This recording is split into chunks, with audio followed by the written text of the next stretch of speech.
La Iglesia Nueva Vida Pentecostal presenta su programa de reflexión de este día. Salmo 103 dice: bendice alma mía a Jehová, y bendiga todo mi ser su santo nombre. Bendice alma mía a Jehová, y no olvides ninguno de sus beneficios. Él es quien perdona tus iniquidades, el que sana todas tus dolencias, el que rescata del hoyo tu vida, el que te corona de favores y misericordias, el que sacia de bien tu boca, de modo que te rejuvenezcas como el águila. Jehová es el que hace justicia y derecho a todos los que padecen violencia. Y ahora los dejamos con nuestra reflexión de este día, esperando que sea de bendición.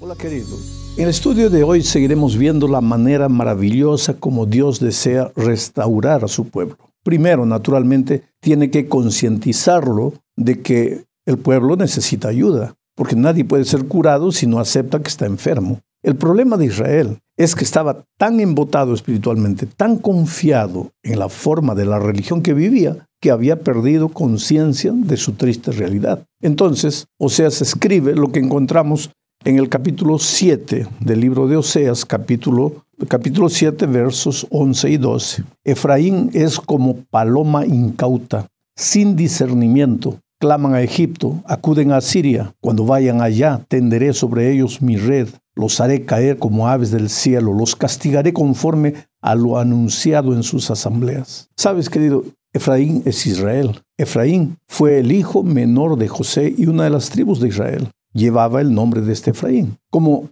era la tribu más numerosa, muchas veces se menciona a Efraín como símbolo de Israel. Ahora la pregunta es, ¿cuál era el problema con Israel? La Biblia dice, son como paloma incauta, pero en el original hebreo da la idea de una paloma que está perdida, que vuela de un lado para otro y se asusta cada vez más porque no encuentra lo que busca. Bueno, el problema de Israel era que al ver la amenaza de los enemigos, primero pidió ayuda a Egipto, después pidió ayuda a Siria. Y a pesar de que esas dos naciones ya habían probado que no se podía confiar en ellas, los israelitas continuaban buscando ayuda con ellos. Si los líderes hubiesen prestado atención a las advertencias proféticas, sabrían que un día Asiria invadiría su tierra. Pero los israelitas eran los típicos seres humanos que oyendo no oyen y viendo no ven. Entonces Dios les dice que los atrapará como con una red y los entregará a sus enemigos. Aquí hay algo que debemos aclarar. Dios no manda desgracias a su pueblo. Presta bien atención. Todo lo que te hace sufrir, todo lo que te trae dolor, nace en la mente del enemigo. Dios, querido, solo es Dios de cosas buenas. Pero el escritor bíblico le llama juicios divinos o castigo divino o ira divina a las consecuencias naturales de las decisiones equivocadas del ser humano. Dios es vida. Mira, si quieres vivir en la vida y disfrutar de la vida, necesitas estar en armonía con el Dios de la vida. Pero si te apartas de ese Dios de la vida,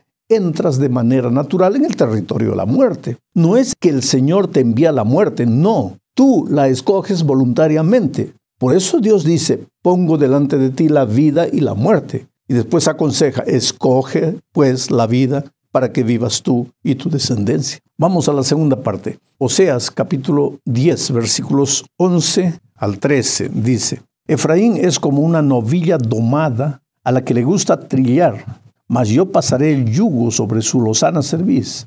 Yo unciré a Efraín, Judá tendrá que arar y Jacob quebrará sus terrones. Sembrad para vosotros en justicia, segad para vosotros en misericordia, haced para vosotros barbecho, porque es el tiempo de buscar a Jehová, hasta que venga y os enseñe justicia. Habéis arado impiedad y segasteis iniquidad. Comeréis frutos de mentira, porque confiaste en tu camino y en la multitud de tus valientes. Mira, el simbolismo de estos versículos es interesante. Dios compara a Israel con una novilla a quien le gusta trillar sobre los granos ya cosechados. Quiere decir, es una vida mansa. La novilla puede trabajar y comer al mismo tiempo. Pero el profeta anuncia que es necesario que Israel sea colocado en yunta con otro animal y que vaya a arar la tierra dura. ¿Y para qué todo esto? Para que Israel aprenda lo que es justicia. Ahora mira, Aquí hay un pensamiento profundo. A veces nosotros tenemos que conocer las inclemencias de la vida para entender que nuestras fuerzas no son nada. A veces, inclusive en la experiencia espiritual, tenemos que conocer la derrota, caer feo para entender que sin Jesús no somos nada. Mientras las cosas van bien, corremos la tentación de pensar que todo lo que logramos es por causa de nuestro trabajo, de nuestro esfuerzo. Pero ¿qué sucede cuando te encuentras arando la tierra dura? ¿Qué pasa cuando tus esfuerzos no te valen de nada? Solo te resta confiar en Dios y rendirte a sus pies. Y eso es justicia. No hay justicia sin Cristo. Ir a Jesús es ir a la justicia. ¿Y qué hace Jesús? Echa por tierra la gloria del hombre y hace por el hombre, por el pobre ser humano, lo que él es incapaz de hacer por sí mismo. Eso es justificación por la fe. Y todos tenemos un día en nuestra vida que entender lo que es ser justificados únicamente por la fe. Vamos a la tercera parte de este estudio. Aquí veremos otra figura que el profeta usa para ilustrar el amor de Dios por su pueblo. Necesitamos leer el texto bíblico, Oseas capítulo 11, versículos 1 al 3. Cuando Israel era muchacho, yo lo amé, y de Egipto llamé a mi hijo. Cuanto más yo los llamaba, tanto más se alejaban de mí.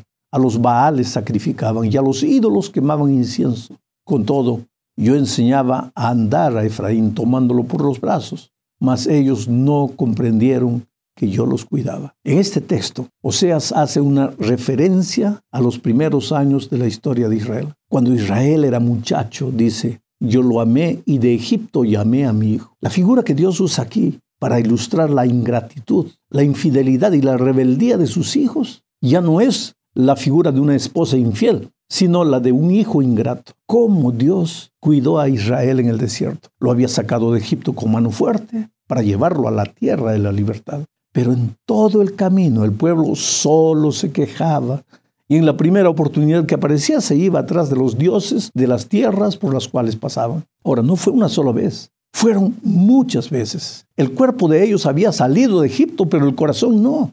Y el Señor, como un padre amoroso, les dio muchas oportunidades. Los levantaba cada vez que caían, los cuidaba, los protegía en medio de las inclemencias del desierto. Oh querido, ¿qué sería de ti y de mí si a la primera caída Dios ya nos hubiera abandonado? Nosotros somos el Israel de hoy y corremos atrás de nuestros pequeños dioses. Nos agarramos de los Egiptos, de los recuerdos del Egipto de nuestra vida pasada. No logramos sacar la tierra de la esclavitud de nuestro corazón. Pero Dios sigue llamando, no se cansa, no se olvida de nosotros. Pero hay una lucha en el corazón de Dios. El pecado trae como consecuencia natural la muerte. La muerte no es el castigo de Dios al pecador. Ya lo dije, la muerte es la elección voluntaria del ser humano que al apartarse el Dios de la vida entra en el territorio de la muerte. Entonces el pecador debería morir de manera natural por la decisión que tomó. Pero mira lo que dice Oseas capítulo 11,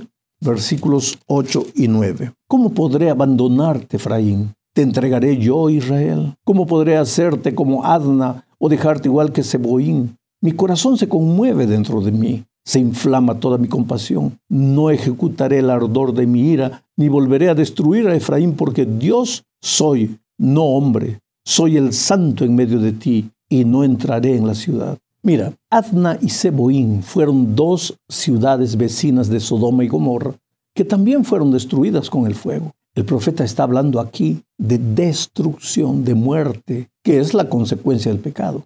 Ahora mira, en los tiempos de Israel, un hijo rebelde debería ser entregado a las autoridades y debería ser apedreado hasta la muerte. Pero aquí vemos una revelación del corazón compasivo de Dios. Él dice, ¿cómo podría hacer Dios eso con su hijo amado Israel? Si el Señor había destruido dos ciudades paganas que no habían tenido la oportunidad que Israel había tenido de ser enseñadas por el propio Dios, ¿qué derecho tenía Israel de pensar que podría ser liberado del resultado natural de su desvío? Ninguno. Pero Dios dice, porque yo soy Dios y no hombre. Oh querido, eso es lo que le da a Dios el derecho de perdonar. Pero piensa bien en lo que estoy diciendo. Dios tiene el derecho de perdonar. Israel no tiene el derecho de ser perdonado. Dios es Dios. Su palabra y sus promesas no fallan. Números 23, 19. Mira lo que dice aquí. Dios no es hombre para que mienta, ni hijo de hombre para que se arrepienta. ¿Acaso dice y no hace? ¿Acaso promete y no cumple? Ah, mi amigo querido, Dios prometió salvar al ser humano y lo hará. A través de Oseas pregunta, ¿cómo te haré esto, oh Israel? Y sin embargo, para no hacerle eso a Israel ni a nosotros, permitió que el Señor Jesús fuese clavado en la cruz como un delincuente. Quiere decir, el inocente pagó por los culpables. Y eso es lo que le da derecho a Dios de decir, yo te perdono. Dios no desea la muerte del impío, sino que el impío se arrepienta de sus malos caminos y se vuelva a Dios. Por eso Dios llama, llama y llama. Y si un día alguien se pierde, no será porque Dios se cansó de amarlo, sino porque Él mismo se cansó de jugar con la misericordia divina.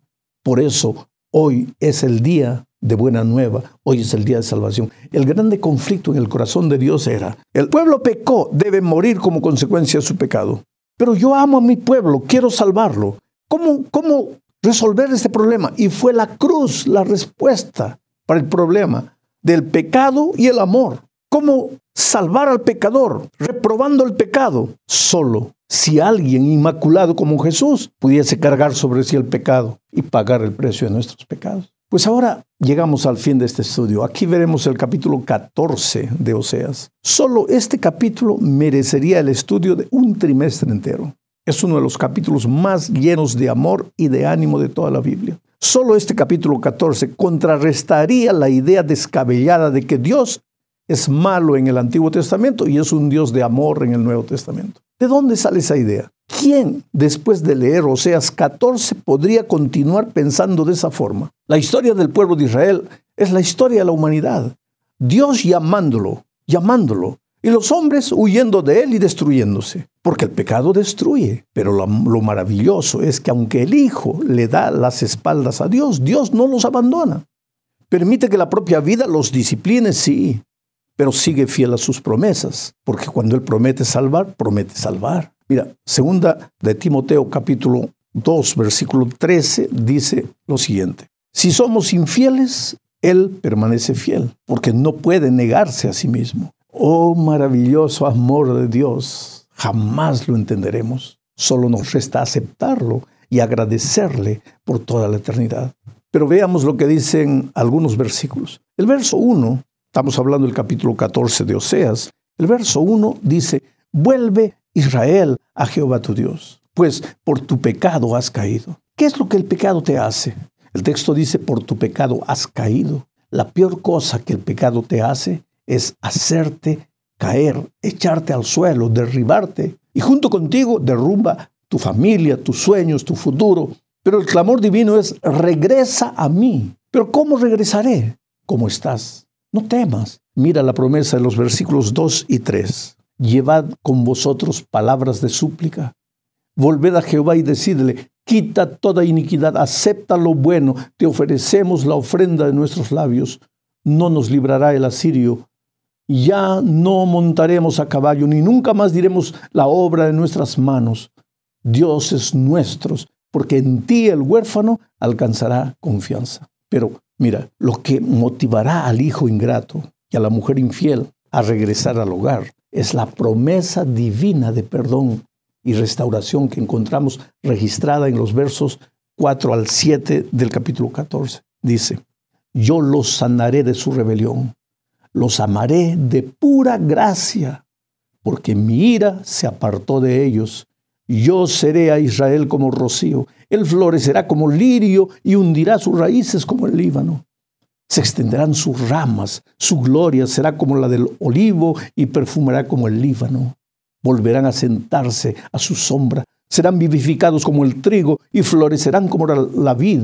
Su olor será como vino del Líbano. Cosa maravillosa. ¿Y cuál es el resultado final de tanto amor? El versículo 8 responde, Efraín dirá, ¿qué tengo que ver con los ídolos? Yo los oiré y velaré por él. Yo seré para él como un pino siempre verde. De mí procederá tu fruto. Hay dos ideas en este versículo. La primera es que finalmente el amor de Dios conquista el corazón del rebelde Efraín. Y él se pregunta, ¿qué tengo yo que ver con los ídolos? Quiere decir, finalmente el amor vence. Israel entiende el amor de Dios y se entrega a él y regresa de sus malos caminos y abandona sus ídolos. El segundo pensamiento es que Ese abandonar ídolos es un fruto y Dios dice, yo seré para él como un pino siempre verde, de mí procederá tu fruto. Espera un poco, ¿de quién proceden los frutos? De mí, dice Dios. Tú no fabricas frutos, tú produces frutos. Tú no tienes que trabajar con tus manos, con tu dominio propio, con tu fuerza de voluntad para producir frutos. Tú tienes que permanecer en la vid. La vid es Cristo. Deja que la sangre de Él pase a ti. Deja que la savia de vida pase a ti. Y espera los frutos maravillosos del Espíritu que aparecerán en tu vida. Pero ve a Jesús y permanece en Él. Y que Dios te bendiga.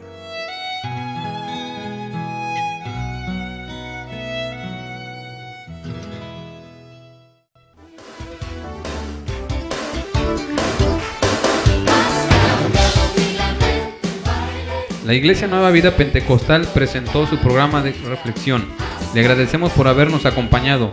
Le invitamos a nuestros servicios en nuestra nueva dirección, 119 South Main Street, Bridgewater, Virginia. Viernes a las 7 de la tarde, sábado 7 de la tarde, domingo a las 10, escuela dominical y servicio evangelístico a las 5 de la tarde.